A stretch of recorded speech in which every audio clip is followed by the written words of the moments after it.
Welcome to Inner Compass. I'm Shirley Hoogstra. We want to build children's self-esteem, but do we need to start this early?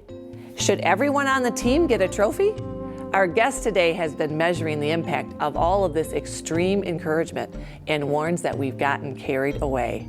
Hear her case today on Inner Compass.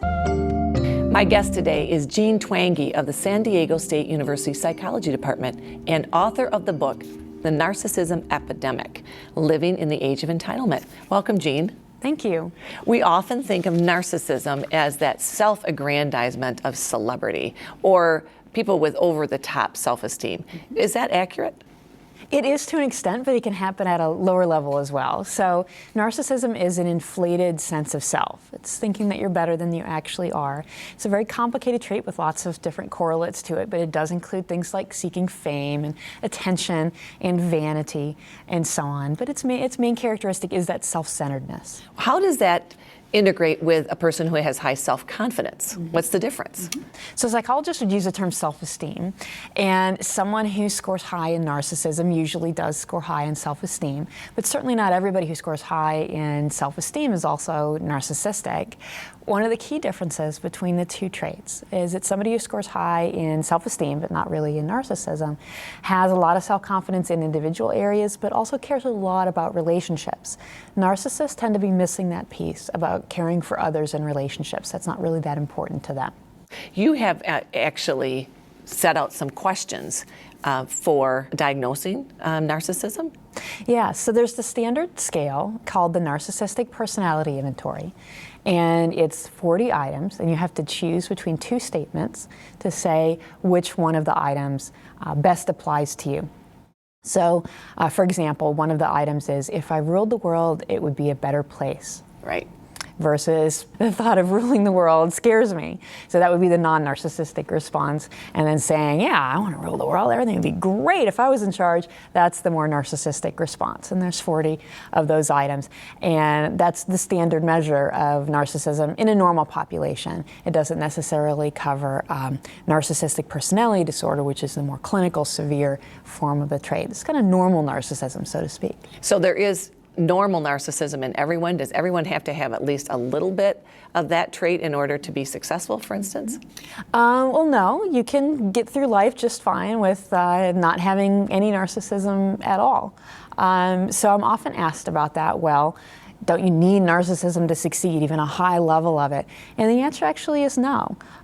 Because people who are narcissistic tend to, yeah, they're ambitious, but you can be ambitious and confident and successful without taking it up to that level of self-centeredness and narcissism. Turns out people who are narcissistic alienate other people.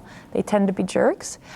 They also don't have a realistic view of the best choices for them and how well they can do at things, so they take too many risks.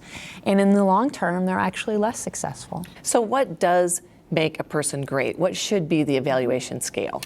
Something objective. And usually when we do studies on narcissism, that's what we use. So, for example, narcissists think that they're more attractive than everyone else. Oh. But when you look objectively, say you take everybody's picture and then have other people rate it, that turns out not to be the case. So narcissists are legends in their own minds only. They're also not any smarter or more successful than anybody else. Although the vanity stuff tends to be the most fun. My favorite paper on that topic is Narcissists Think They Are So Hot, but They Are Not. Oh.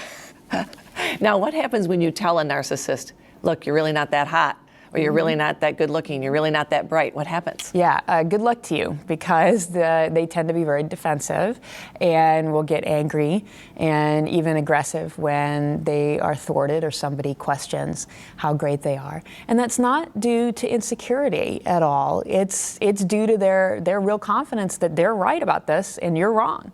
Why is someone so confident when, in the face of objective evidence, they are not so hot or they're not so bright? They're kind of delusional about just how great they are, and over time they'll slowly start to realize that maybe this objective feedback is correct, but it takes a very, very long time for that objective reality to really sink in and change their subjective feeling that they are the best thing since sliced bread.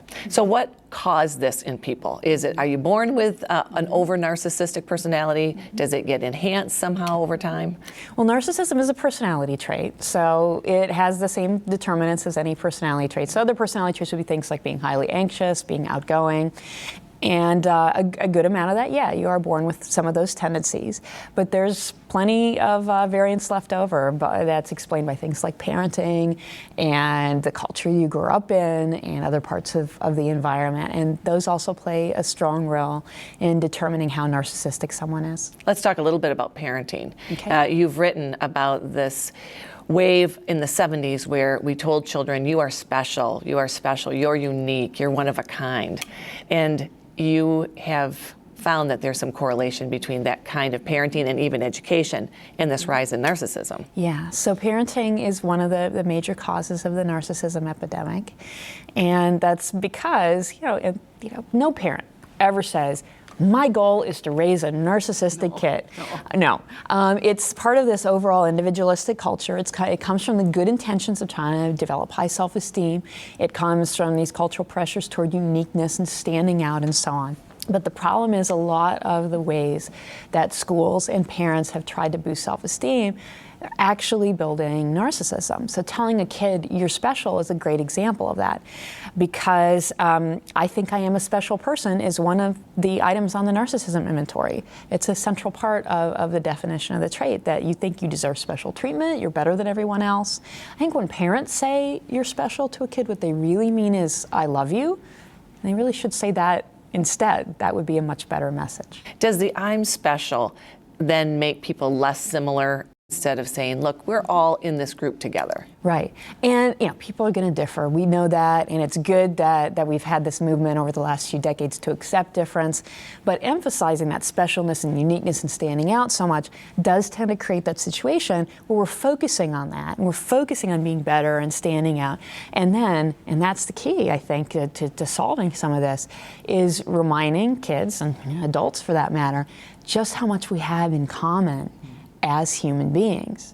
You wouldn't be for the everybody gets a trophy way of doing sports either. That is one of the outcomes of this idea, that we should boost self-esteem and focus so much on praise, even if there's nothing to praise. And so that self-esteem session has ended up with that idea. Oh, everybody should get a trophy. You get a trophy for showing up. You do really bad, you still get a trophy.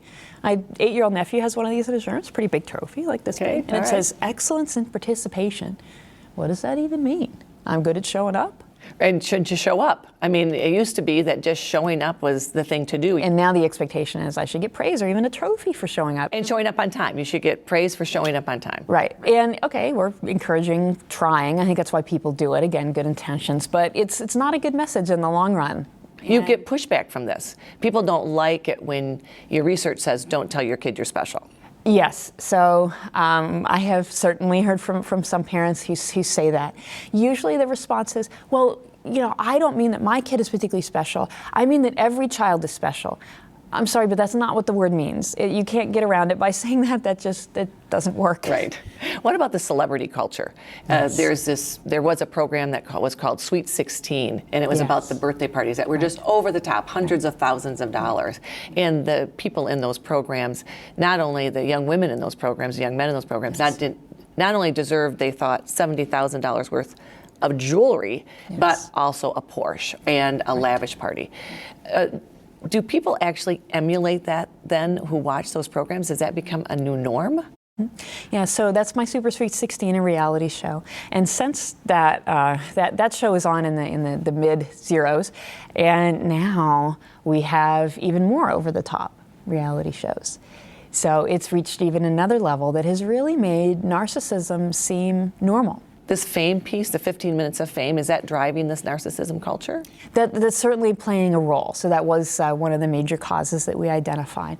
But a lot of this obsession with celebrities, and of course a lot of being a celebrity is highly narcissistic in terms of vanity and seeking fame and attention and so on. There was actually a study that was published in an academic journal showing, yes, not a shock, celebrities are more narcissistic. Drew Pinsky had 200 celebrities fill out the narcissistic personality inventory. when they came onto his show. And he found, yes, they were more narcissistic than his control group. But the interesting thing to me was he also broke it down. Who was the most narcissistic celebrities? Was it musicians? Was it movie stars? Was it stand-up comedians? Nope, it was the reality TV stars. Oh, the reality were also the most narcissistic, yeah, right? And what's interesting about that is that those are the shows that, they're supposed to be a slice of real life, and they're also the shows that are very popular right now, especially among young people. But what they really are is a showcase for narcissistic people and behaviors. But that's not new, is it? You think that the celebrities that are narcissistic or that people who would go on reality TV shows must think they're great, because who would do that? Right. No, certainly it's self-selected, absolutely. But I think if you compare the, say, television now compared to the 80s, reality TV has taken it to this next level of really showcasing that type of behavior and making it seem like that this is just how people behave. People, always have plastic surgery, and they always get into fights with people who are supposed to be their friends, and act badly, and are so obsessed with fame. How about this idea of entitlement? I'm entitled to the fast rise in anything, whether it's my academics or whether it's my job. For instance, American Idol program, where you can be discovered and then be Carrie Underwood. So somebody who's highly entitled. Entitlement is a key part of narcissism. Expects things just to be handed to them. And that's what you end up with, is this idea of, well, I don't really have to work particularly hard, and I'm just going to become famous overnight, snap my fingers, and it's going to happen. And that's showcased so often on TV. And what you don't see is the other 3 million people who didn't make it. So what about the internet? You write a little bit about how the internet has impacted the way we see ourselves and the way in which we can interact with culture. Overall, the internet's a great thing. And overall, social networking sites like Facebook are a great thing.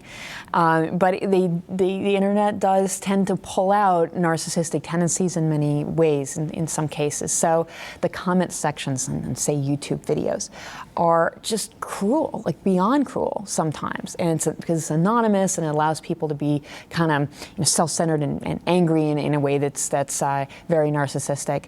And then, of course, the way some people use social networking also places that emphasis on kind of shallow relationships, and I'm going to get 1,000 Facebook friends. In real life, you're lucky to have 2 really close friends that you can confide in. It is skewing our idea of relationships, isn't it?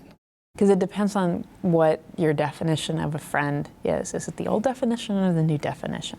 What about the posting of your life, like an online journal? Some blogs are great, and they make great stories, and a lot of people can read them and learn from them. Others, you can really tell that somebody is posting it because what they're thinking is, boy, I know this is important because it's about me.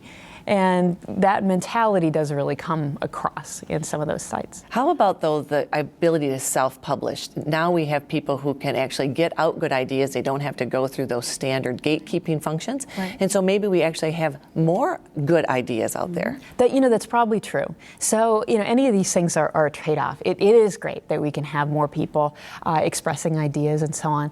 But it also means that people then see fame as more accessible.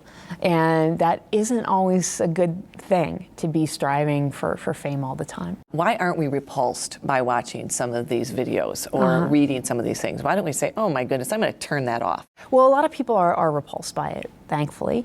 But on the web and on reality TV, the way to get the most attention and thus to make the most money is to be as provocative as possible. So it really pulls for that kind of narcissistic behavior. You just have to get more and more and more outrageous in order to be watched. How is that going to long-term impact American culture? What worries me about some of those shows is there's a lot of young people who watch who do see that as normal. And my Super 16 is a good example. It's rich kids planning their 16th birthday party, and they complain when they get the $50,000 car instead of the $100,000 car, and things like this.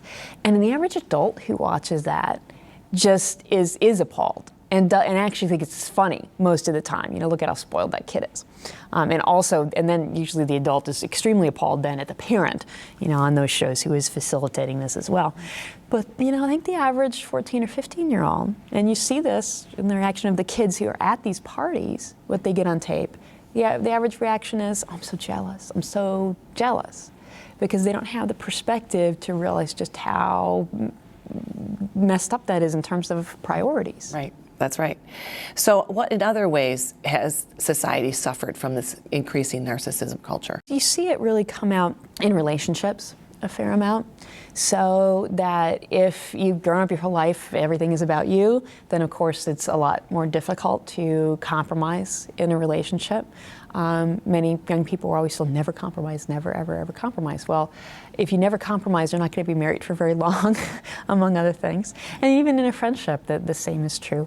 You really have to make it not about you all the time.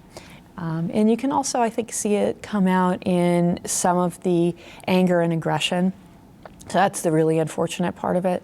So, overall, we're not seeing crime waves or anything like that, but we do see a lot of public violence.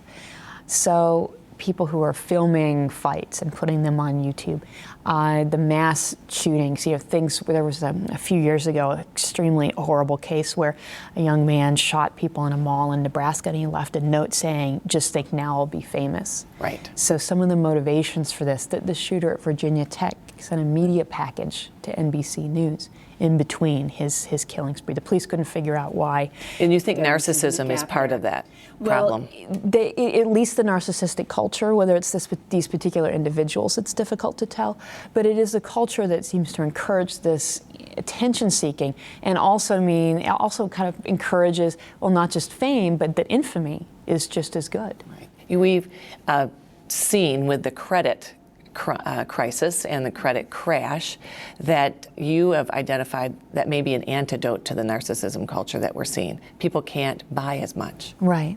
Yeah. So when we were first working on the book, it was before the recession, and that I think is one of the big causes, because easy credit allows people to look better off than they actually are. For a narcissist, that's a good thing. Yeah, it's a great thing. And even somebody who isn't particularly narcissistic, but who got sucked into this narcissistic culture of, oh, you want granite countertops? Well, just put them on your home equity line.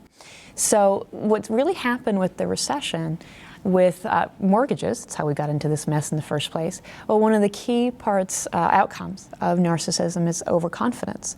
Well, that really explains a lot about how we got into this mess in the first place. I will be able to pay for it. Right, and bankers as well. It wasn't just the homeowners, it was the bankers who said, well, housing never goes down. These mortgage-backed securities, I'm sure everything will be fine. That is the huge downside of overconfidence, is reality always wins in the end. So this is one of the reasons why we ended up with a recession. Now, whether the recession will cure this narcissism epidemic, I think, remains to be seen. It is possible that it will tamp down some of those tendencies, but I don't think it's going to be a complete cure. I don't think we're ever going to go back to the level of narcissism among individuals or in the culture that we had, say, in the 70s or early 80s, because there's been so many things that are still in place. I mean, reality TV being one example of it. Is the reality TV now worse than it was in 2005 before the recession? I would argue it is. So how would you compare the narcissism in the 70s or 80s with narcissism today? Well, if you look at the samples of people who fill out the narcissistic personality inventory, and most of the data that we have is from college students, their scores in the 70s and 80s, that'd be the late baby boom generation, were significantly lower than they are for college students today, on average. The best comparison comes at the top of the scale. So it used to be about 15% of college students answered the majority of the questions in the narcissistic direction, and now it's about 25%. So 15% to 25%? Right, so it's about 1 out of 4 now. But it also shows you, thank goodness, the majority of college students are not highly narcissistic, but there are almost twice as many who are. I think that's actually the real key here for kind of understanding how the change has happened, because the change at the average, sure, you can see that, it's noticeable, but what you really notice is that there's more of the highly narcissistic troublemakers out there than there used to be. So you had an interesting interaction with your now husband, which is on one of your dates. You gave him the narcissistic personality inventory and asked him to take it. I did. Isn't it a wonder he didn't just run away and I never saw him again? Oh, I think that you knew so much about it that you said, I think I need to check this out, because narcissists in relationships are dangerous, aren't they? They're complete trouble. They're just horrible relationship partners in the long run. So yeah, when I talk about the NPI in my class, I sometimes tell the ladies in the class that it's a boyfriend test, but it's a girlfriend test too. So it's useful for the guys as well. How did your husband score? He scored low, and the rest is history. And the rest is history. Here you are. I stuck it in with a bunch of other personality questionnaires that I didn't really care as much how he scored, but yeah, if it's really important in a relationship to have two people who are both focused on caring for the other and not just focused on themselves. There is treatment for this because it's not hopeless, is it? Right. No, I don't think so. You know, our culture has been moving toward individualism and the focus on the self for a long time, but that's a trade-off. It has good things and bad things. When it crosses over into narcissism, that's when it becomes a lot worse. And so there are ways that we can try to push our culture back in the direction of just the individualism with those good parts and try not to have as much of the narcissism. So to try, say with children, to focus more on building self-control and perseverance and emphasizing hard work. It's not, for most kids, you don't really need to boost their self-esteem. They already have it. But there used to be a theory that high narcissism was because it was the underlying issue was low self-esteem. Right, and for most people high in narcissism, research has shown that that's not true. Although that is a common myth then. It is a common myth. Now, and it's probably true for some people who are clinically narcissistic, but for most people who you know, have high narcissism, what they've done is you looked at correlations with self-esteem questionnaires. So a regular self-esteem questionnaire you fill out, people who score high on narcissism also tend to score high on the self-esteem, but they've also measured self-esteem in a more subtle way by things like looking at reaction time on a computer, pairing words like I and me to words like bad and good. So that's called an implicit measure of self-esteem, a more subtle way of looking at self-esteem. So turns out deep down inside, narcissists think that they're awesome. They score very high on implicit self-esteem tests, so it doesn't seem to be that they have really any underlying insecurity. Their attention-seeking and their behavior comes from a pretty deep-seated belief that they really are better. Because really parents have to believe that self-esteem is not the underlying problem for narcissism in order to change this behavior, because it's pretty ingrained right now. That's right, because if you see a kid who's self-centered and you think, oh, he just needs more self-esteem, that's just going to make the problem worse. So what about the fact that teens, though, post all these pictures or act in sort of outrageous ways? You'd say, well, if they just felt more loved or they just had more self-esteem, they wouldn't do that. Is that true or false? It's false. It's very tempting for people to say, oh, you know, that's because she's got low self-esteem.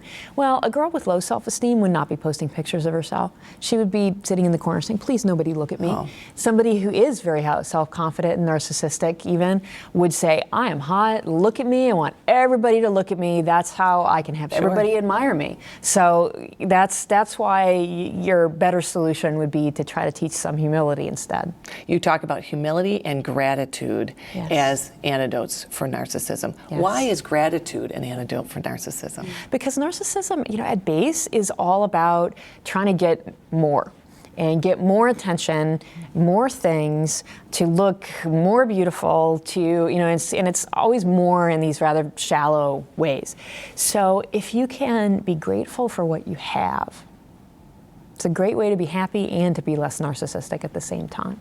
Do faith communities help at all with curbing narcissism? Mm-hmm. You would think so, because they have humility and gratitude as some of their core beliefs. For many faith communities, absolutely. So believing in something larger than yourself, that idea of treating others like you would like to be treated is inherently anti-narcissistic. Although there are some churches that place a lot of emphasis on prosperity and that God wants you to be rich and those types of things. And they have kind of picked up on our narcissistic culture and seen that that's what people want. So it really depends on the way the faith is expressed and encouraged, whether it increases or decreases narcissism. How popular is self-denial as an idea in a culture? Virtually non-existent, at least these days, because partially just because of consumer capitalism and advertising, which just tells you can have anything you want right now. And it also talks in our American culture about being able to express yourself, that everybody gets the right to express yourself, and expressing yourself is good. The freedom that we have now to express more things and talk more openly about more things is overall a good thing. But sometimes, people just didn't want to know that, and it's an overshare, and you should probably think before you speak. Would building community help this narcissism culture? It should, because communities inherently place checks on people and rein in some of that self-centeredness. So the more that we can have those connections with others, and that's on a societal and community level as well as a personal level, that tends to really hold that self-centeredness in check. You've written that one of the first steps to stopping narcissism is actually being able to identify it, Yes. and therefore being able to do something about it.